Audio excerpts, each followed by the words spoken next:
मेहरबानी करके हमारा चैनल सब्सक्राइब करें और बेल आइकॉन को दबाएं। माइक्रोसॉफ्ट ने एक नया इनकलाब बर्पा कर दिया है। विंडोज़ 11 अब एआई से लेस होने जा रही है और कोपायलट आपकी हर बात समझेगा। विंडोज़ 11 में अब नया कोपायलट एक्शंस फीचर शामिल किया गया है, जिससे आप अपनी आवाज़ या कमांड के ज़रिए ऐप्स, फाइल्स या सेटिंग्स कंट्रोल कर सकते हैं। बस बोलिए, हे कोपायलट ओपन क्रोम और काम हो जाएगा। पर कोपायलट सिर्फ सुनने तक महदूद नहीं, वो आपकी स्क्रीन देखकर खुद समझेगा कि आप क्या करना चाहते हैं। मतलब, अगर आप ईमेल लिख रहे हैं तो एआई खुद सजेस्ट करेगा कि रिप्लाई कैसे हो सकता है।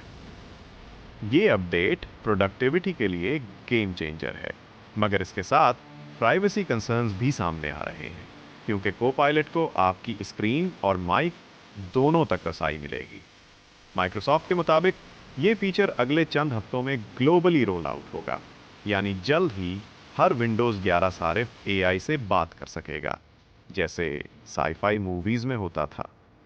अगर आप चाहते हैं कि ऐसी एआई अपडेट्स आप तक सबसे पहले पहुंचें, तो चैनल को सब्सक्राइब करें, बेल आइकॉन दबाएं और वीडियो को शेयर करना मत भूलें। See you in the next AI news desk update.